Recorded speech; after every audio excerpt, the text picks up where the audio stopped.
की साधू आपल्यात असून कसा असतो. हो, पण अधिकार काय, ज्या गौरीला हात लागला ती गौरी विठ्ठल विठ्ठल म्हणते. हो, म्हणजे एवढं चिंतन असतं. आणि असं ज्याचं चिंतन आहे, हे चिंतन म्हणलं की लोकांना काही पटत नाही.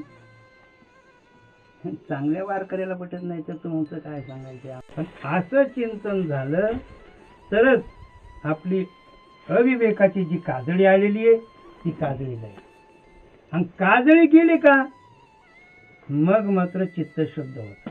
आणि चित्त शुद्ध झालं की मग भगवान परमात्मा तिथं वास करतो. हो, चित्त शुद्ध तरी, किंवा तुका म्हणे चित्त करारे निर्मळ, येऊनी गोपाळ राहे तिथे. चित्त शुद्ध झाल्यानंतर भगवान परमात्मा तिथं वास करत असतो. म्हणजे चित्तात देव असतो. आणि ज्यांच्या चित्तात देव आहे त्याचीच संगती साधू संत मागतात.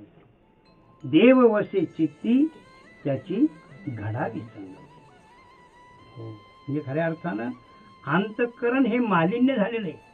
मग तुम्ही सांगा, आपलं मन किती निर्मळ, आपली बुद्धी किती निर्मळ, मग हे कशाने मालिन्य जाईल.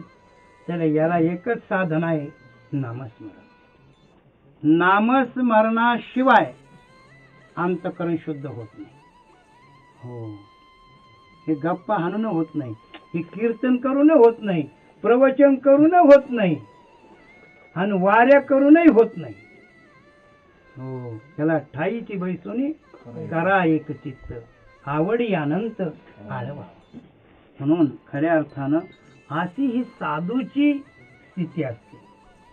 साधू त्याला म्हणावं की ज्याच्या सद्भावामध्ये धर्म राज्य करतो.